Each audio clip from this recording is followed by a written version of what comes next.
Hello, everyone, and welcome to EnglishPod. My name is Marco. My name is Catherine, and today we've got another lesson all about food and eating. So today we're going to talk about all the tools that we use when we're at the table. So what we use when we're eating. That's right. So let's take a listen to today's dialogue, and when we come back, we'll talk about some of these words and some of the great phrases you're learning today.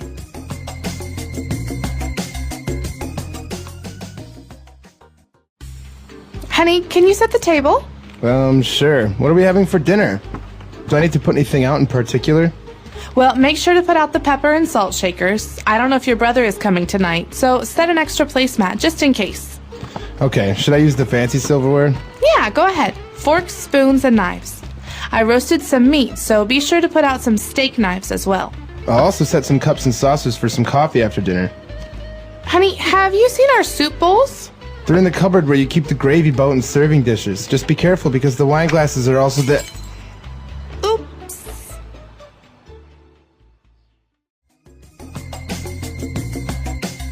All right, we're back. So now let's take a look at a couple of words in language takeaway. Language takeaway. So our first word is a very important one. You might have heard it before. The word is silverware. Okay, silverware. Now, this means that it's usually made something that's made out of silver, right? It could be. Maybe traditionally it's made out of silver, but it doesn't have to be. You could have wooden silverware or other metals. It's basically the things that you use to eat food with. Okay, so we're going to take this as a category. Silverware are all the tools that we use to eat food with. And in this, so for example, a fork is a part of a silverware. It's a kind of silverware, fork. A fork is the one that you usually put in your mouth with a piece of lettuce or meat or something. Okay, so it's pointy. It has like 4 little points. Mm-hmm. Now, the one that we use to have dessert or to have soup with, we call that a spoon. A spoon, that's right. So to eat yogurt or ice cream, you use a spoon. And finally, to cut things, you use a knife. Okay, so in the dialogue, we saw the plural form, knives, but singular, it would be knife. That's right. And sometimes there are foods that are very, very hard to cut. For example, steak is very hard to cut because it's a tough meat. And so in that case, we use a steak knife to cut it. Okay, so we have a knife or a steak knife. Steak knife, more specifically, is used to cut meats. All right, so these are 3 kinds, or actually 4 kinds of silverware. Of course, there are other kinds, but those are the most important. After that, though, we have something that's important for making your food taste better. So what if I want to add salt or pepper? What are those things called?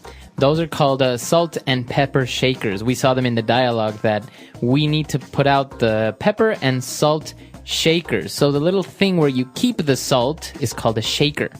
That's right, because the action, the verb, is to shake. That means moving your hand up and down so some salt will fall out onto your food. Exactly. So usually it's only salt and pepper that we keep in these things, in these little shakers. Mm-hmm. But apart from salt and pepper shakers, when all the silverware we're putting out, we're also putting out some saucers because we're going to have coffee later on. Okay, so this normally goes together with cups and saucers, but everyone knows what a cup is. What is a saucer? So a saucer is this little plate that you put under the cup when you're having coffee. So usually that's where you keep your spoon or maybe the little bag of tea. Okay, so a saucer is important because it also helps in case you spill some coffee or tea, so the coffee or tea doesn't go on the ground, it goes on the plate. Exactly. So that little plate is called a saucer. Now, where do we keep all the plates, all the silverware? We usually keep them in a cupboard. Okay, so you might want to say cupboard because it's cup, C-U-P-B-O-A-R-D. That's not right. The word is pronounced cupboard. Okay, so even though it may seem like you should pronounce cupboard, the correct pronunciation is cupboard. Cupboard. Cupboard. And a cupboard, like you said, is usually in the dining room or the kitchen because it keeps all of our plates and bowls and sometimes our silverware. That's right. Okay, so actually in the cupboard we also have some other things, dishes. Specifically, we have a gravy boat in there. Okay, so I'm not even sure why they call it a boat, but a gravy boat is basically a special dish. It's like a tall bowl with a spout so you can pour it that keeps gravy. So gravy is like a liquid or a sauce that goes on top of meat or potatoes. I guess it kind of looks like a boat. Just imagine a boat, but inside it's empty. So then that's where you put the gravy in. You pour it. You can pour it. All right. And so we can find that. We can also find serving dishes, which are basically big plates or bowls that we use when we're having dinner at the dinner table to keep, for example, a turkey or a roast. Mm-hmm. And specifically, we were also looking for wine glasses. Well, maybe we weren't looking for them, but they found us because the person getting stuff out of the cupboard dropped some wine glasses. These are very, very easy to break. Wine glasses are basically just glasses that maybe are tall and you drink wine out of them. That's right. So there's a specific type of glass usually used to drink wine. So wine glasses. I guess a normal glass that you use to drink maybe juice or water is just called a glass. Right. You wouldn't say wine glass. Only when you're drinking wine. Mm-hmm. Okay, so we've taken a look at a lot of vocab here, a lot of tools that we use at the dinner table when we're having dinner. So let's listen to the dialogue again and review. Honey, can you set the table? Sure. What are we having for dinner? Do I need to put anything out in particular? Well, make sure to put out the pepper and salt shakers. I don't know if your brother is coming tonight, so set an extra placemat just in case. Okay, should I use the fancy silverware? Yeah, go ahead. Forks, spoons, and knives.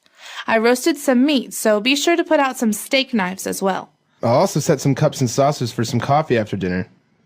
Honey, have you seen our soup bowls?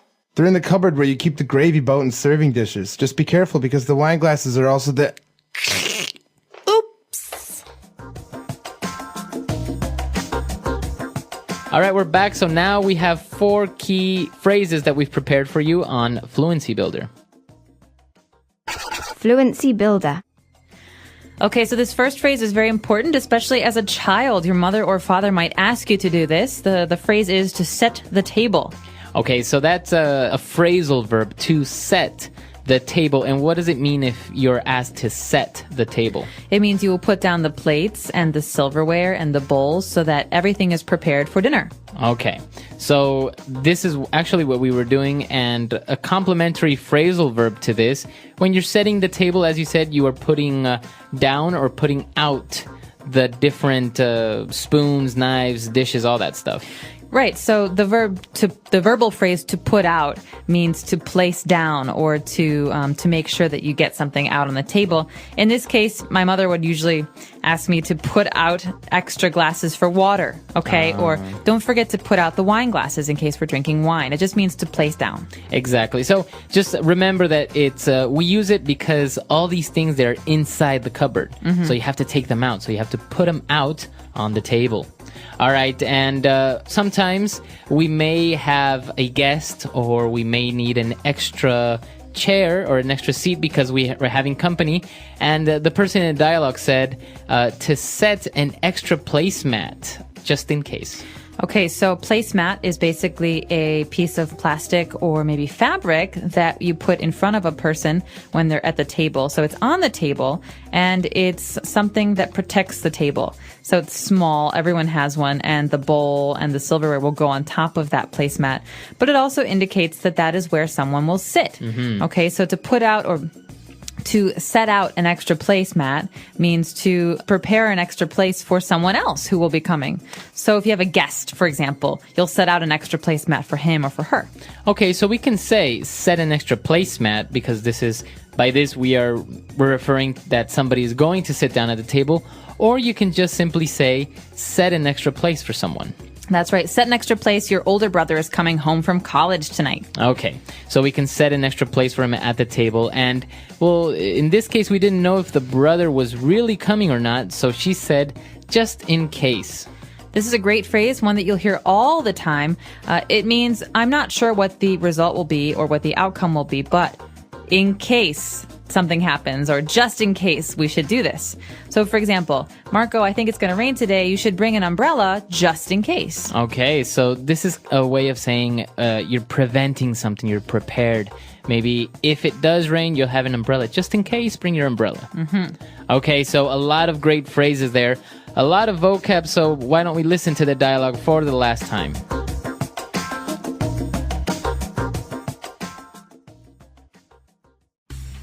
Honey, can you set the table? Sure. What are we having for dinner? Do I need to put anything out in particular? Well, make sure to put out the pepper and salt shakers. I don't know if your brother is coming tonight, so set an extra placemat just in case. Okay, should I use the fancy silverware? Yeah, go ahead. Forks, spoons, and knives.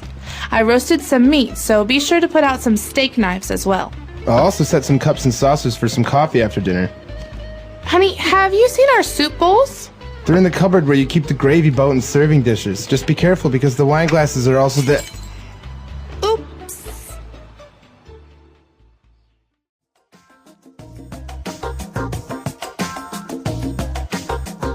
All right, we're back. So talking about dinner and silverware, there are also a couple of other names that we didn't mention. For example, many people refer to ceramic plates as china. Yeah, these are usually the fancy kinds of plates and dishes that you have in your house. Obviously, if you have just kind of cheap ceramics that you can throw away, or even paper plates, those aren't very important. But at a wedding or in a special occasion, a person or a family might receive china, and that is very nice, very pretty porcelain plates or just lacquerware. Okay, so you can call it chinaware, which is basically plates that are either very fine ceramic or porcelain, as you said. That's right. Or what was the other word that you said before? Lacquerware. Lacquerware is a certain kind of plate or ceramic that has a kind of sheen to it. It's got a special kind of basically paint job. Oh, okay. Yeah, because it's always been kind of strange, the fact that a name like China would also now be related to plates. But apparently, I guess because Chinese porcelain is renowned as being such high quality, I guess this is why now we just have a word for it called china or chinaware. I think it actually has to do with the fact that the Chinese in the old days most of the British bought their porcelain from China. And so it was very, very in vogue. It was very popular. And it was basically the only thing that the British wanted. They just wanted all of this china. And it became a part of the vocabulary then. Yeah, it's really strange, though, that you would call something China. It's like, I don't know any other country that you call something, like French. This is a French. Or Frenchware. Sure. I don't know. I can't think of any.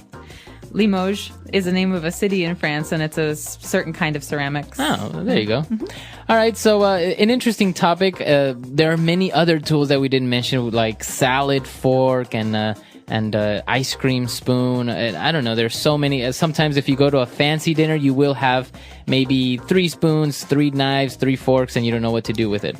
Start on the outside and go in. That's my one recommendation. Exactly. So we're really curious to know what you have to say. Come to our website, EnglishPod.com. If you have any questions, you can leave them there. Or if you also want to suggest a topic for a lesson or anything you want, just let us know. All right. We'll see you then. All right. Bye.